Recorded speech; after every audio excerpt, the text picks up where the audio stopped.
मेरो YouTube च्यानलमा हजुरहरूलाई स्वागत छ। नमस्कार, मेरो YouTube च्यानल पिर्सा थापालाई लाइक, शेयर अनि सब्स्क्राइब गरिदिनु। आउनुहोस् यस भिडियोमा मानव सभ्यताको विकास र उत्पत्ति कहाँ र कसरी भएको थियो जानिराखौं।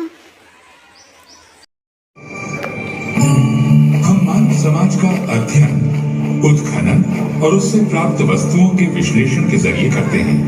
हाल में विज्ञान की प्रगति ने हमारे विश्लेषण को मदद दी है।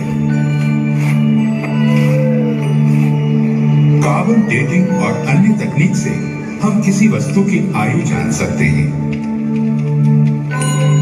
अब हम पुरानी हड्डी के टुकड़ों से डीएनए हासिल कर इसकी तुलना अन्य लोगों से कर सकते हैं।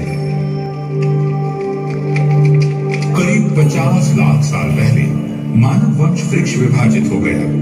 आधे वानर के रूप में विकसित हुए, जैसे हमारे करीबी आनुवंशिक संबंधी चिंपैंजी, जबकि अन्य हमारे आरंभिक पूर्वज के रूप में विकसित हुए। एक अहम खोज से पता चलता है कि कब वानर इंसानों की तरह हो गए। रात में जीवाश्मित उनके पैरों के निशान बताते हैं कि पूर्व मानव वानरों का एक समूह ज्वालामुखी की छाया में चला था।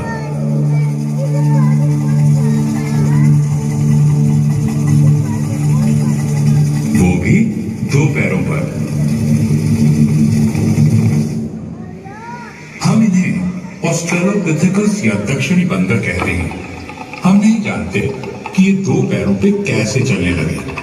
कुछ वैज्ञानिकों का मानना है कि उन्होंने सीधा होना तब सीखा जब जलवायु बदलने लगी और खुले मैदानों ने जंगलों की जगह ले ली। कारण चाहे जो हो, 4 पैरों की तुलना में 2 पैरों पर खड़े होने के कई फायदे थे। इससे वे दूर तक देख सकते थे और हाथों का इस्तेमाल खाने और बच्चों को पकड़ने के लिए कर सकते थे। इस परिवर्तन में लाखों साल लग गए और कई प्रजातियां अधिक स्थिर होकर चलने लगी। इस प्रक्रिया में उंगली से पकड़ने की क्षमता खत्म हो गई। उनके निचले अंग पैर बन गए और ऊपरी अंग हाथ। उनके दिमागों के आकार और जटिलता बढ़ने लगे। वे बंदरों की क्षमता से परे जाकर सोचने लगे। शायद किसी आदि मानव ने यूं ही पत्थर से फली को मारा होगा और वो टूट गया, और जितनी बार उन्होंने ऐसा किया उनकी याददाश्त बढ़ती गई।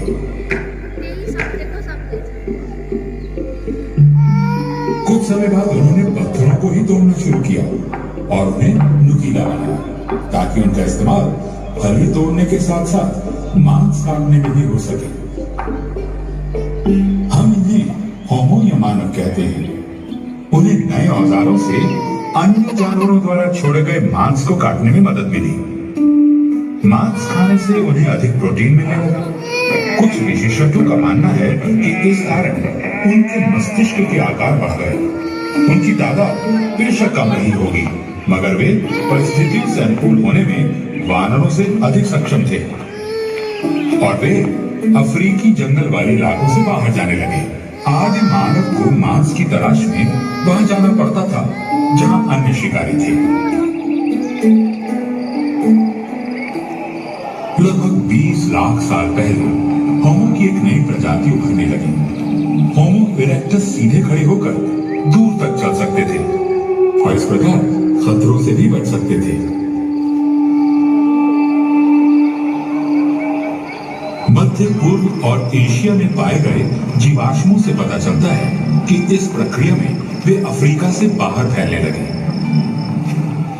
जैसे जैसे वे नई जगहों पर गए, उन्होंने नए हुनर सीखे। उनके औजार बेहतर हुए, जिनसे उन्हें मांस काटने में मदद मिली। अधिक धूप वाले खुले वातावरण में उनके बाल कम घने होने लगे। शिकार तक तुरंत पहुंचने के लिए उन्होंने दौड़ना सीख लिया। शरीर को ठंडा रखने के लिए उन्हें पसीने आने लगे, क्योंकि उनमें अन्य जानवरों की तुलना में ज्यादा ग्रंथियां थी। कुछ साक्ष्यों के अनुसार शायद वे आग का इस्तेमाल भी करते थे और उनके दिमाग बढ़ते हुए लगभग आज के हमारे मस्तिष्क के आकार के हो गए।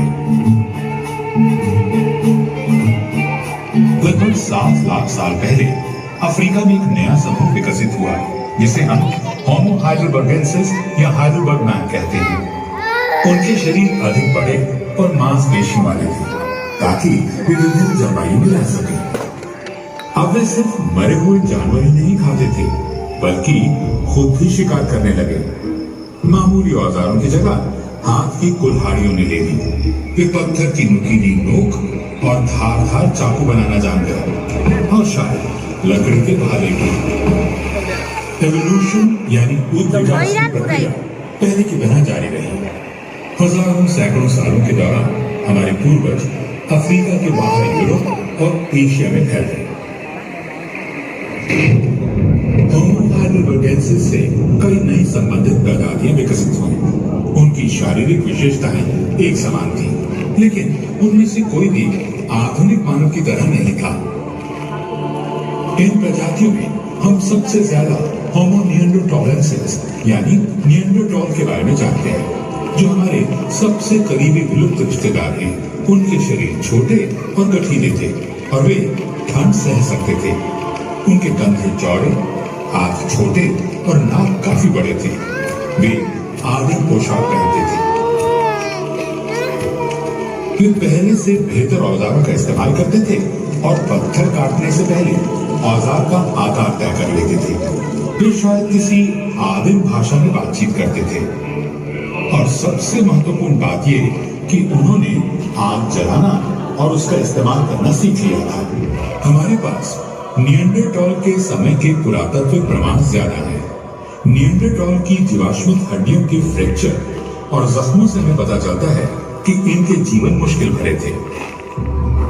लेकिन ऐसे भी उदाहरण हैं जिनसे पता चलता है कि उनकी उम्र लंबी भी हुआ करती थी। निएंडरथॉल और उनसे संबंधित प्रजातियों का लाखों साल तक अफ्रीका के बाहर दबदबा था। वे यूरोप से इंडोनेशिया तक अलग अलग वातावरण को सहते हुए सफलतापूर्वक रह सकते थे। लगभग 60,000 साल पहले अफ्रीका में विकसित एक नई प्रजाति बाहर फैलने लगी। ये पहले आधुनिक मानव थे जिन्हें हम होमो सैपियंस कहते हैं। कुछ समय तक ये विभिन्न प्रजातियां साथ साथ रही। हमारे पास साक्ष्य है कि वे संकरित थे और विचारों का आदान प्रदान करते थे, जैसे गहने बनाने और इन्हें पहनने के तरीकों के बारे में। उन्होंने पोशाक के लिए जानवर की खाल का इस्तेमाल किया होगा। फिर निएंडरथॉल लुप्त होने लगे, शायद इसलिए क्योंकि उनके मांसपेशियों वाले शरीरों